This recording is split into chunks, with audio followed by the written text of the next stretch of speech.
علم لدنی ایک ایسی اصطلاح ہے جس کے بارے میں علماء، متکلمین، فلسفیوں اور صوفیہ کرام نے بہت کچھ کہا اور لکھا ہے اور اس پر گہرائی سے بحث کی ہے۔ بعض کے نزدیک علم لدنی تمام علوم کا سر چشمہ ہے جو اللہ رب العزت کی طرف سے روحانی الہام سے عطا ہوتی ہے۔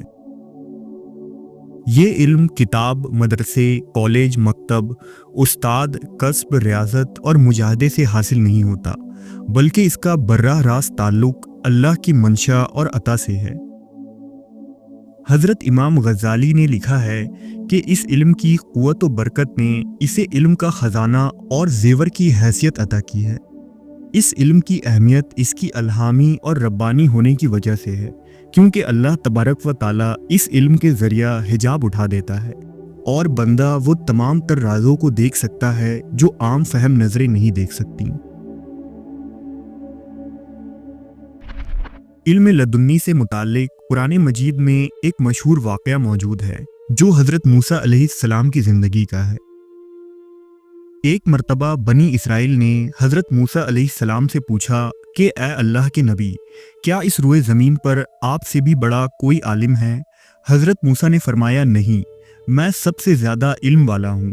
لیکن اللہ کو حضرت موسیٰ کی یہ بات پسند نہیں آئی، لہذا حضرت موسیٰ پر وحی اتری کہ ہمارا ایک بندہ معجم البحرین کے مقام پر ہے جو آپ سے زیادہ علم رکھتا ہے۔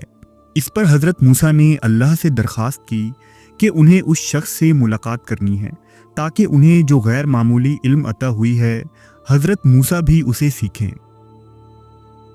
اللہ تبارک و تعالیٰ نے فرمایا، اس بندے کا نام خضر ہے، ان سے آپ کی ملاقات اس صورت میں ہوگی کہ آپ ایک مچھلی اپنی زنبیل میں رکھ لیں اور سفر پر نکل جائیں۔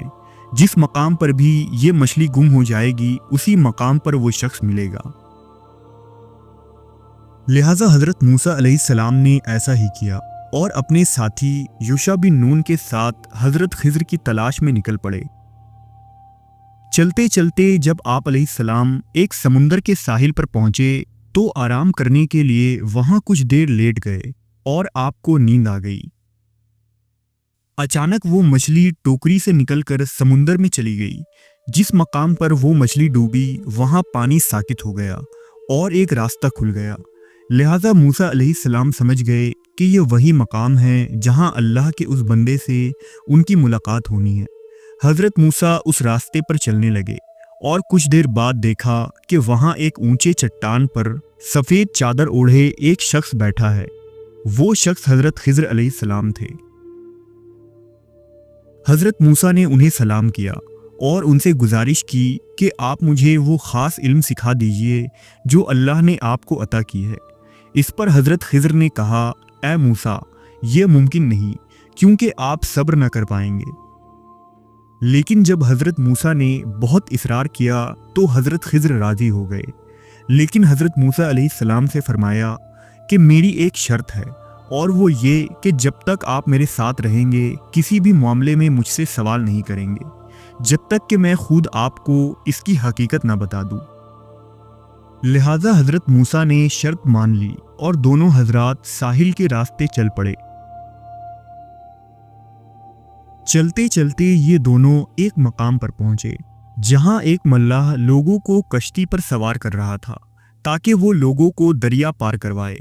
جب ملاح نے خضر علیہ السلام کی طرف دیکھا تو سمجھ گیا کہ یہ اللہ کے ایک نیک بندے ہیں، لہٰذا اس ملاح نے آپ دونوں سے کوئی کرایہ نہیں لیا اور اپنی کشتی میں سوار کر لیا۔